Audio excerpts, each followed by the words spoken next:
Kementerian Keuangan mengungkapkan strategi pembayaran utang jatuh tempo pada 2025 yang sebesar Rp800,33 triliun. Direktur Strategi dan Portofolio Pembiayaan, Direktorat Jenderal Pengelolaan Pembiayaan dan Risiko Kementerian Keuangan, Riko Amir, mengatakan pembayaran utang jatuh tempo tersebut akan dilakukan dengan refinancing.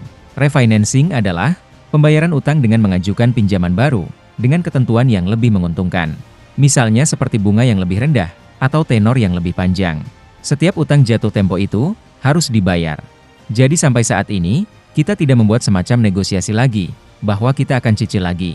Kita masih punya kemampuan untuk membayar defisit, plus utang jatuh tempo tadi, dengan prinsip refinancing. Kata Riko, saat media Getering di Anyer, Banten, dikutip Sabtu, 28 September 2024. Adapun refinancing, akan dilakukan dengan pembelian kembali surat berharga negara, yang jatuh tempo. Jatuh tempo yang akan dibiayai kembali penerbitannya, dari investor yang melepas SBN tersebut, kata dia. Dia yakin, investor akan membeli kembali SBN, karena kredit rating Indonesia baik, dan perekonomian Indonesia juga tumbuh stabil, di atas 5% setiap tahunnya. Lagi pula, investor membutuhkan SBN, sebagai media investasi. Apa yang dilihat dia, bagaimana kredit rating negara tersebut, dipercaya akan refinancing SBN jatuh tempo.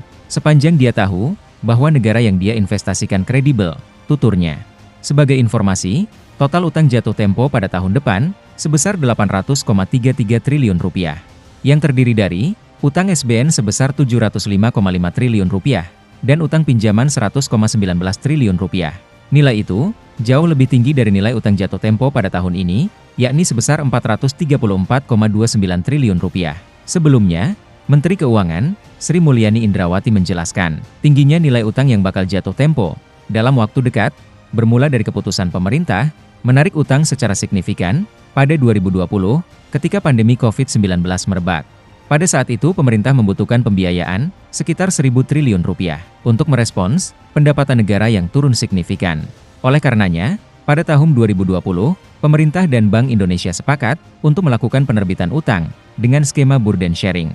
Lewat skema itu, pemerintah menerbitkan surat utang negara, dengan tenor maksimal 7 tahun. Jadi kalau tahun 2020 diterbitkan, maksimal jatuh tempo pandemi, di 7 tahun. Dan ini memang konsentrasi terakhir, di tahun ke-5, 6, 7 dan sebagian 8.